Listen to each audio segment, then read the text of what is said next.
Hey there Planeswalkers, welcome back to our channel. My deck is bigger than yours. If you're new here, hit the subscribe button for more thrilling MTG content. Today, we're exploring a unique, fun, and often confusing strategy, the Group Hug playstyle, an MTG Commander. This video is powered by Dubby. Dubby Energy is the maker of a clean gamer energy drink to help enhance focus, concentration, and reaction time with no jitters, crash, or bad ingredients.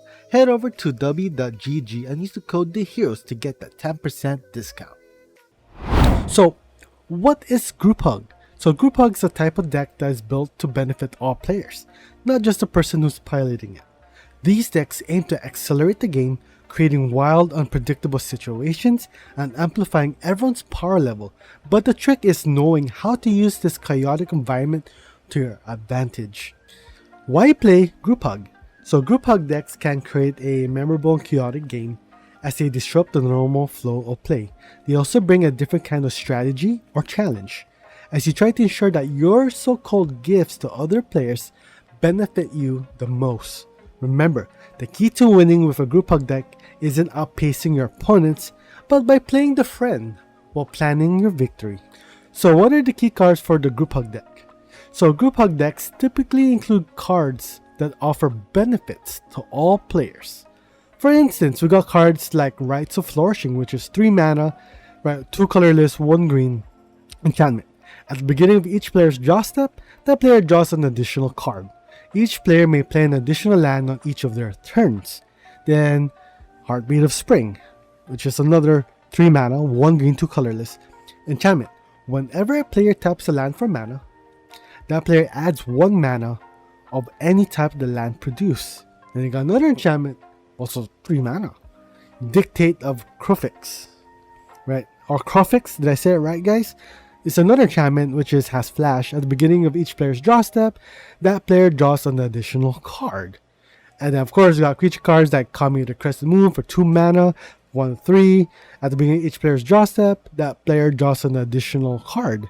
Or you got Queen, the Rabbit Wizard, where it's 1/3, you tap it, each player may draw a card. Then each card who drew a card this way gains 1 life.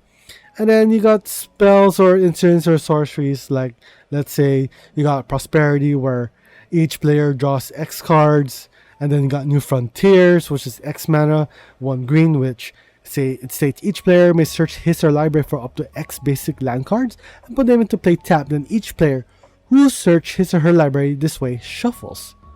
And you got cards like Hypergenesis, starting with you. Each player may put an artifact, creature, enchantment, or land card from their hand onto the battlefield. Repeat this process until no one puts a card into the battlefield. So you have a whole this bunch of cards that you want to stir up the game, right?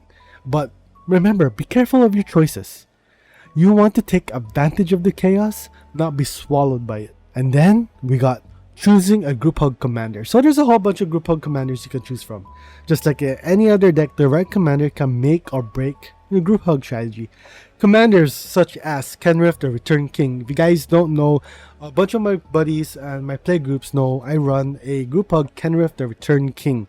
So here's Kenrith the Return King, which is a legendary creature, human noble, 5/5 for 5 mana, 4 colorless, and 1 plains.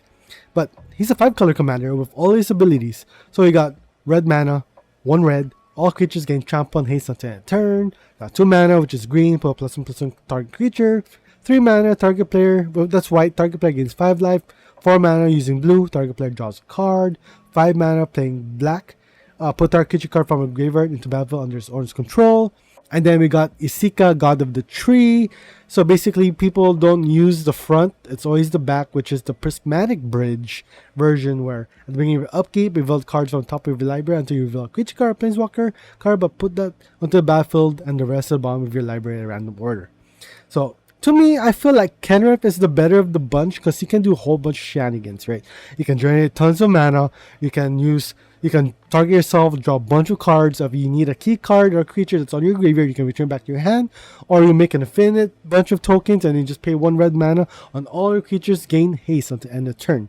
So basically, that's what it is, right? So this is one of the good commanders, but if you're planning to use like either Celestia commanders, so we got like the Glunch, the Bestower, which is at the beginning of the end. It's a 3 mana for 0/5 flying. At the beginning of your end step, choose a player that they put 2+1/+1 cards to target creature they control. And you choose a second player to draw a card, then choose a third player to create 2 treasure tokens. So it's political but fun at the same time. And of course, you got Savala, Explored Return. It has Parley, which is tap it. Each player reveals the top card of their library. For each non-land card revealed this way, add 1 green, and you gain 1 life. Each player draws a card. So if you guys notice, it's all about spreading the love and a little bit of chaos in between. And then we got the strategy. Playing Group Hug is all about balance and timing. You need to carefully monitor the board state. Make sure you're not speeding up an opponent's strategy more than your own. It's all about appearing harmless and helpful, all the while setting up your win condition, right? So you can, let's say you have a Kenrith. Let's say I play my Kenrith commander. I play a bunch of cards, Howling Mine, everyone draws extra 2 cards, like Rites of Flourishing, everyone plays extra land, whatnot, helping everyone gain life. And then boom, I cast a Omniscient.